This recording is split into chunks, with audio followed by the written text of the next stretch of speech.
Hello, dear ones. My name is Rose. And today, I'm going to open up a part of my heart that's been locked away for a long time. For 4 decades, I lived in a marriage that seemed like the fairy tale I'd always dreamed of. But behind the smiles, the anniversaries, the daily routines, there was a secret. A secret so dark, so devastating, that it turned my husband, the man of my life, into a stranger. If you've ever felt like you didn't truly know someone you loved, or if your reality suddenly crumbled, this story is for you. When we got married, we were young, full of dreams. He was my safe harbor, my best friend. We built our life brick by brick, like a solid house.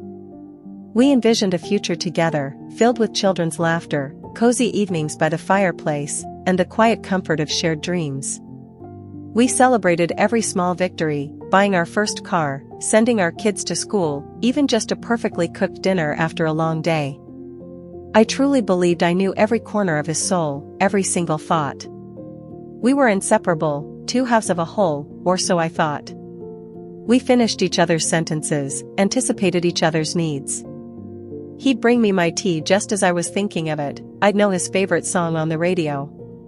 It wasn't just a marriage, it was a partnership, a deep, unwavering connection. But looking back now, through the fog of what I know, I see that I was building a beautiful house, but of cards. A structure that seemed so strong, so impenetrable, but deep down, had no real foundation. I was so happy and so invested in having that house, that I simply didn't notice the flimsy base it rested upon. I genuinely believed in its permanence, never questioning the air beneath its visible walls. With time, the house of cards started to give off subtle signals. Whispers in the walls, you know?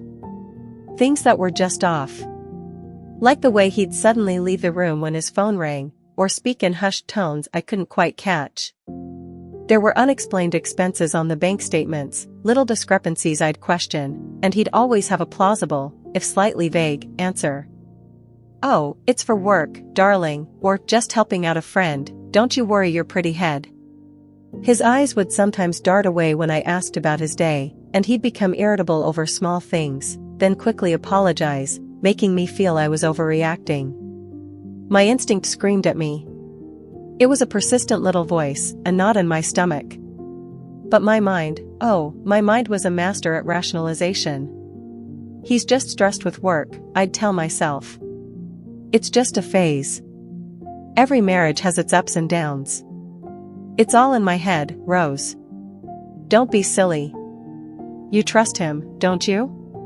It's like having a persistent gurgle in your basement or a tiny crack in the foundation you choose to wallpaper over, because acknowledging it would mean admitting that your perfect house isn't so perfect after all. And the fear that this tiny crack would turn into a gaping hole, swallowing everything I cherished, it just paralyzed me. I clung to the illusion, desperate for it to be real, dismissing every unsettling whisper as just the wind. And then, the earthquake. It wasn't just a whisper or a gurgle. The entire wall collapsed, shattering my world into a million pieces. It was a Tuesday afternoon. He was supposedly at a late meeting. I was tidying up his old desk, something I rarely did. Tucked away in a forgotten drawer, beneath a pile of old papers, I found it. Not a letter, not a photo, but a deed. A deed for a house, our type of house, in a town just an hour away.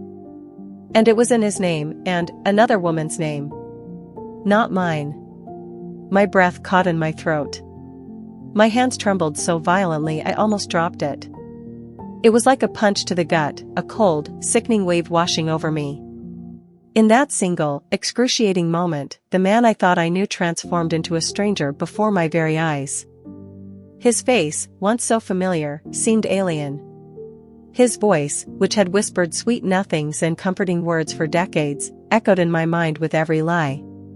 40 years of shared life, of love, of sacrifice, reduced to a monstrous farce. The pain was physical, suffocating. My knees buckled. I stumbled back, leaning against the wall, trying to breathe, but the air felt thin, sharp. It was as if the ground had vanished beneath my feet, leaving me suspended in a void of disbelief and searing agony.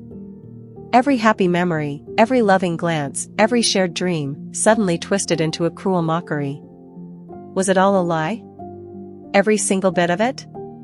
I felt nauseous, cold. The woman in that deed, was she the reason for his late nights, his distant gaze? My mind raced, trying to put together fragments of forgotten moments, little inconsistencies that now screamed betrayal. The man I had promised my life to, the father of my children, was living a double life, a ghost within my own home. It wasn't just a secret, it was a parallel universe he had built, and I, his wife, was completely excluded from it. I felt utterly foolish, naive, like the biggest fool in the world. What do you do when your house collapses? You cry. Oh, how I cried.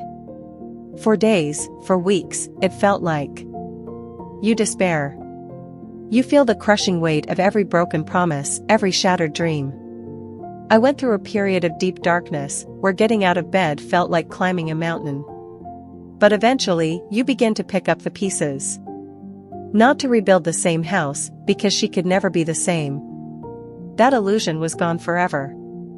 But to construct something new, something stronger, with foundations made of truth and self-worth.